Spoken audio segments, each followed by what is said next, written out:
5. Medicina natural. Cure os meus cortes. Remédios de suculentas. Grover nos levou para a primeira das estufas ainda em funcionamento. O cheiro do lugar lembrava a hálito de Perséfone. Isso não é um elogio. A senhorita Primavera ficava sentada ao meu lado nos jantares de família e não tinha nenhum receio de compartilhar sua halitose. Imagine um cesto de lixo cheio de matéria orgânica molhada e cocô de minhoca. Esse era o cheiro. Ai, como eu amo a primavera. As plantas tinham tomado o interior da estufa, o que foi meio apavorante, já que a maioria era cactos.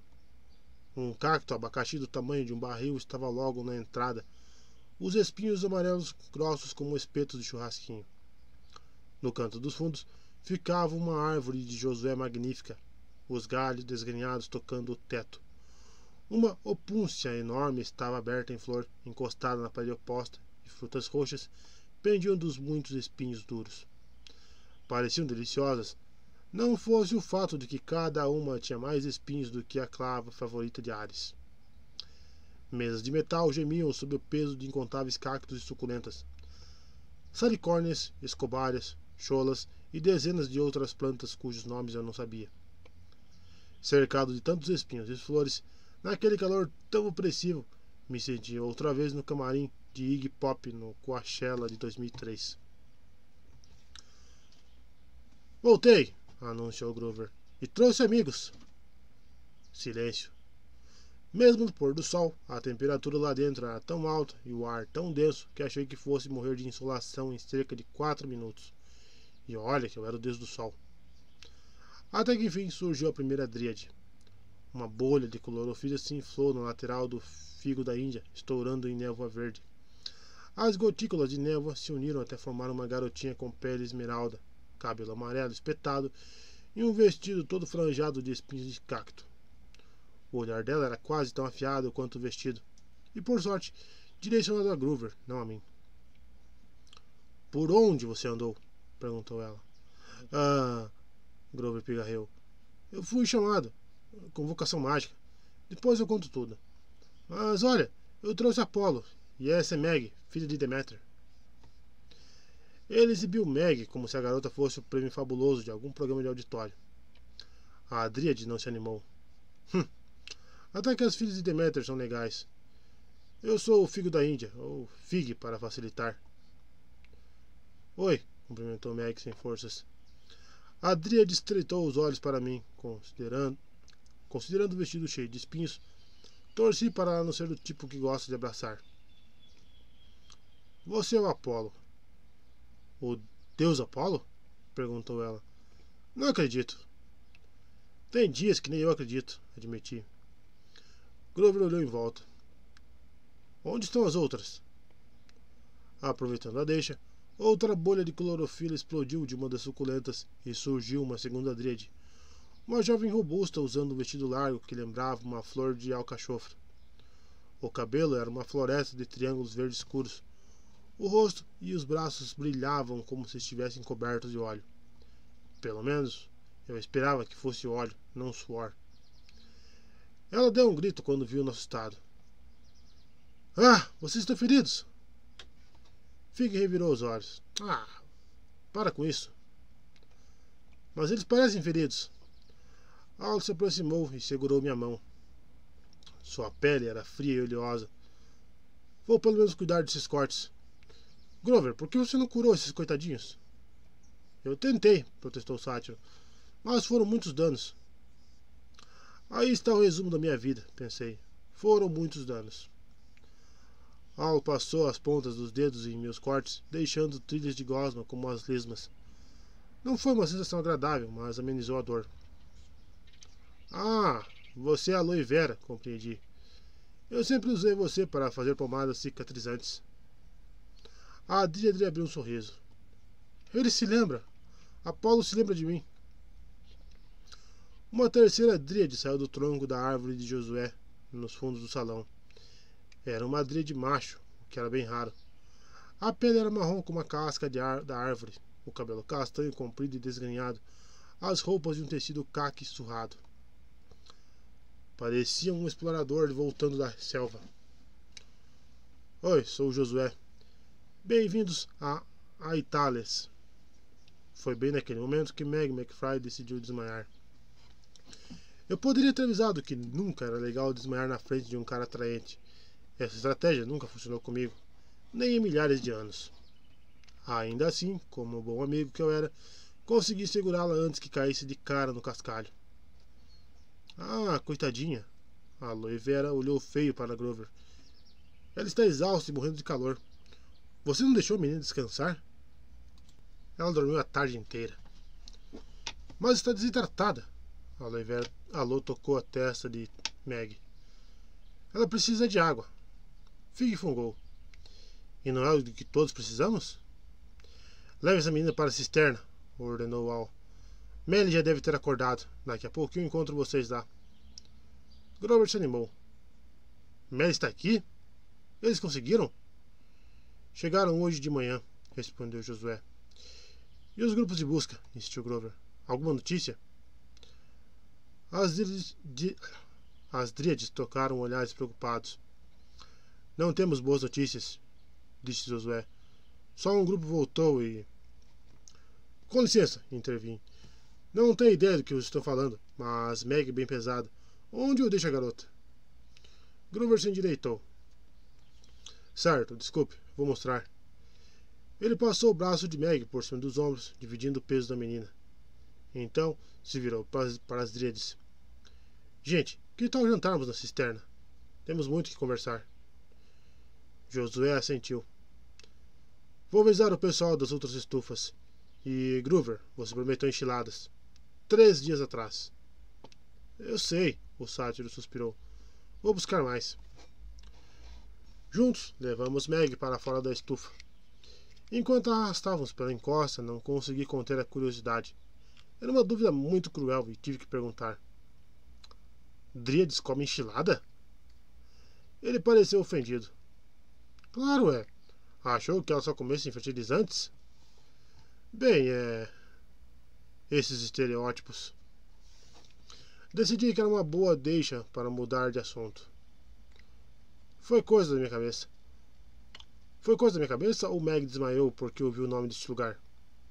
Aitales. É grego antigo para sempre viva, se bem me lembro. Achei o nome estranho para um lugar no meio do deserto.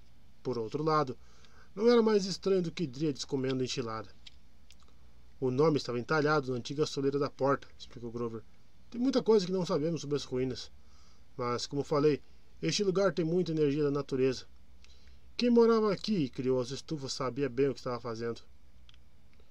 Gostaria de poder dizer o mesmo sobre mim. As dríades não nasceram naquelas estufas. Então, elas não sabem quem as plantou? A maioria era jovem demais quando a casa pegou fogo. Algumas das plantas mais velhas talvez até se lembrassem de algo, mas ainda estão dormentes. Grover apontou para estufas destruídas. Ou não estão mais entre nós. Fizemos um minuto de silêncio pelas suculentas que já tinham partido. Grover nos conduziu até o maior cilindro de concreto. A julgar pelo tamanho e posição do centro das ruínas, concluí que provavelmente era a coluna de sustentação central da estrutura incendiada. A circunferência era pontilhada por aberturas irregulares no nível do chão, como janelas de um castelo medieval. Arrastamos Meg por uma delas, chegando a um lugar bem parecido com o poço onde enfrentamos os Striges. O topo era aberto e dava para ver o céu. Uma rampa descia até o fundo, espiralando ao longo da parede. Por sorte, eram apenas 6 metros até lá embaixo. No centro do chão de terra, cintilava um laguinho azul escuro. Parecia um buraco de um donut gigante. A água refrescava o ar e os arredores pareciam até agradáveis e convidativos. Em volta do laguinho havia sacos de dormir e cactos floridos brotavam de alcovas nas paredes. A cisterna não era uma estrutura elegante, nada como o pavilhão de jantar do acampamento Meio-Sangue ou a estação intermediária de Indiana. Mas lá dentro me senti melhor e mais seguro. Entendi o que Grover queria dizer. Aquele lugar vibrava com uma energia tranquilizadora. Levamos Meg até o fim da rampa sem cair nem tropeçar, o que considerei uma grande vitória. Nós a deitamos num dos sacos de dormir e Grover se levantou e olhou em volta. Mary, chamou ele. Gleason, estão aqui? O nome Gleason me soou vagamente familiar, mas, como sempre, não consegui me lembrar bem de onde eu o conhecia. Nenhuma bolha de clorofila surgiu das plantas. Meg, ainda apagada, se virou de lado e murmurou alguma coisa sobre pêssego.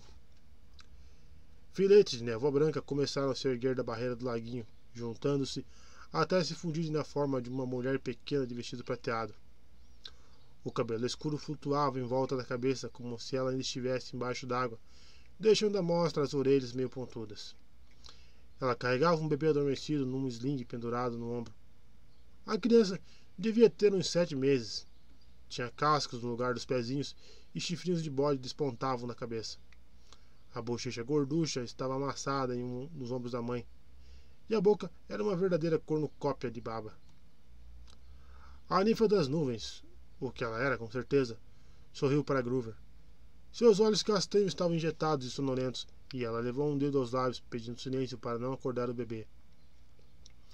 Eu não podia culpá-la. Bebês sátiros são barulhentos e agitados, e destroem com seus dentinhos várias latas por dia. Mary, você conseguiu! Sussurrou Groover. Groover, querido. Ela olhou para Meg, dormindo ali no chão, e inclinou a cabeça para mim. Você é ele? Apolo? Eu sou. Mary comprimiu os lábios. Ouvi boatos, mas não acreditei. Coitadinho. Como está aguentando?